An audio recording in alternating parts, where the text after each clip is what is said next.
feeling of relief from the prospect of delegating his own difficulty to two other men who were to come after him.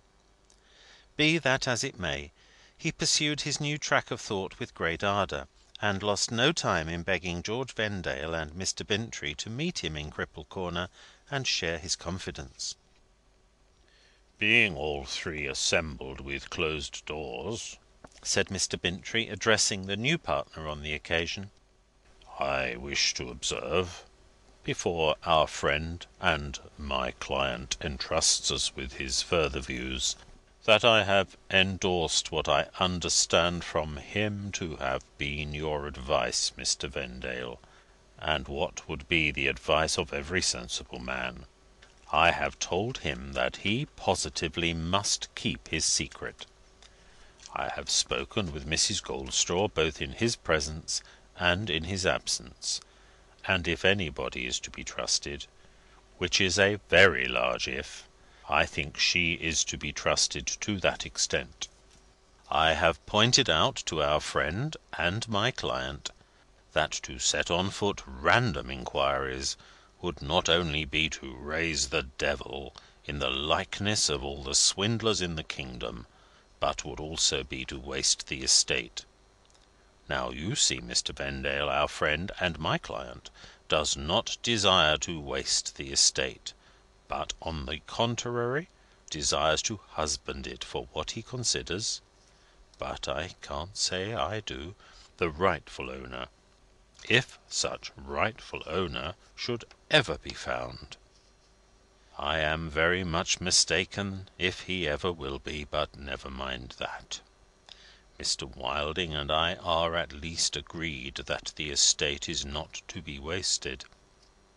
Now, I have yielded to Mr. Wilding's desire to keep an advertisement at intervals flowing through the newspapers, cautiously inviting any person who may know anything about that adopted infant, taken from the Foundling Hospital, to come to my office. And I have pledged myself that such advertisement shall regularly appear. I have gathered from our friend and my client that I meet you here to-day to take his instructions, not to give him advice.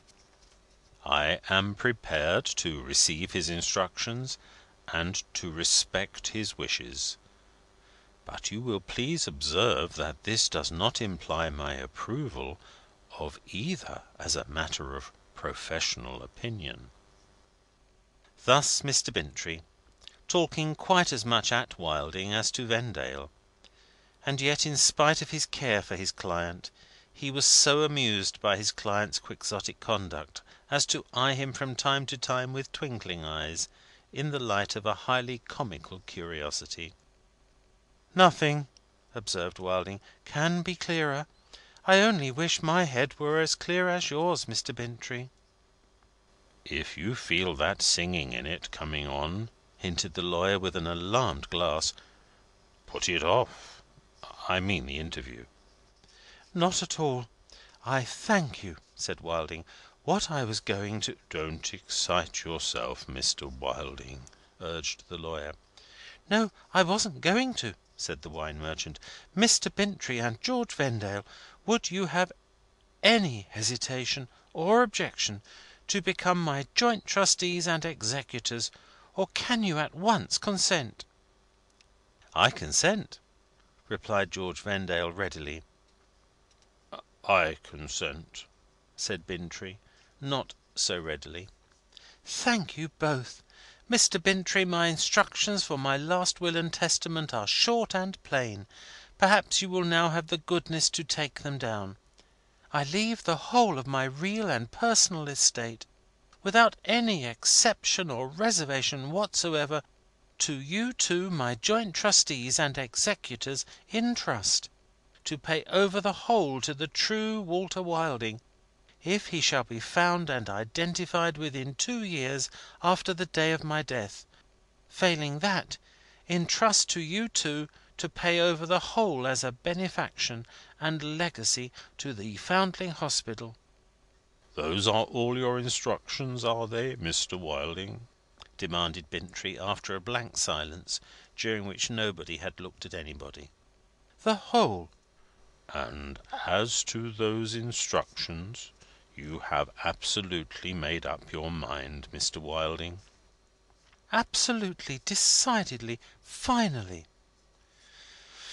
"It only remains," said the lawyer, with one shrug of his shoulders, "to get them into technical and binding form, and to execute and attest. Now, does that press? Is there any hurry about it? You are not going to die yet, sir?" "Mr. Bintrey," answered Wilding gravely, "when I am going to die is within other knowledge than yours or mine. I shall be glad to have this matter off my mind, if you please." "We are lawyer and client again," rejoined Bintrey, who, for the nonce, had become almost sympathetic. "If this day week, here, at the same hour, will suit Mr. Vendale and yourself, I will enter in my diary that I attend you accordingly." The appointment was made, and in due sequence kept. The will was formally signed, sealed, delivered, and witnessed, and was carried off by Mr. Bintrey for safe storage among the papers of his clients, ranged in their respective iron boxes, with their respective owners' names outside, on iron tiers in his consulting room, as if that legal sanctuary were a condensed family vault of clients. With more heart than he had lately had for former subjects of interest, Wilding then set about completing his patriarchal establishment, being much assisted not only by Mrs. Goldstraw, but by Vendale too, who perhaps had in his mind the giving of an Obenreizer dinner as soon as possible.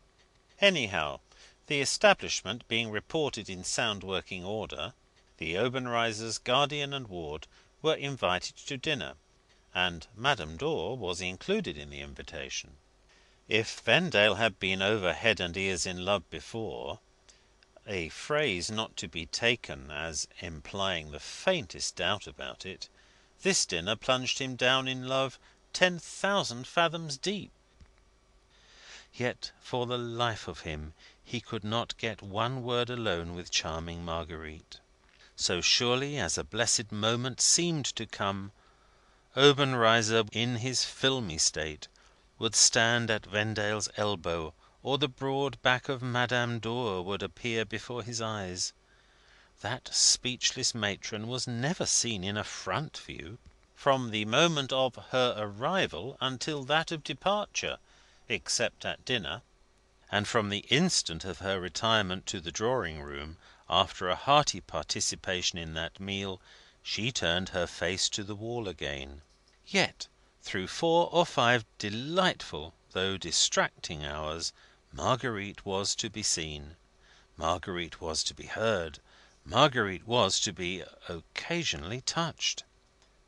When they made the round of the old dark cellars, Vendale led her by the hand.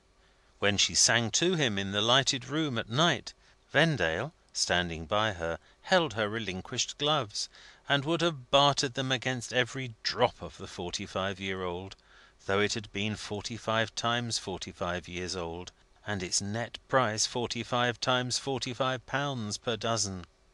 And still, when she was gone, and a great gap of an extinguisher was clapped on Cripple Corner, he tormented himself by wondering, did she think that he admired her?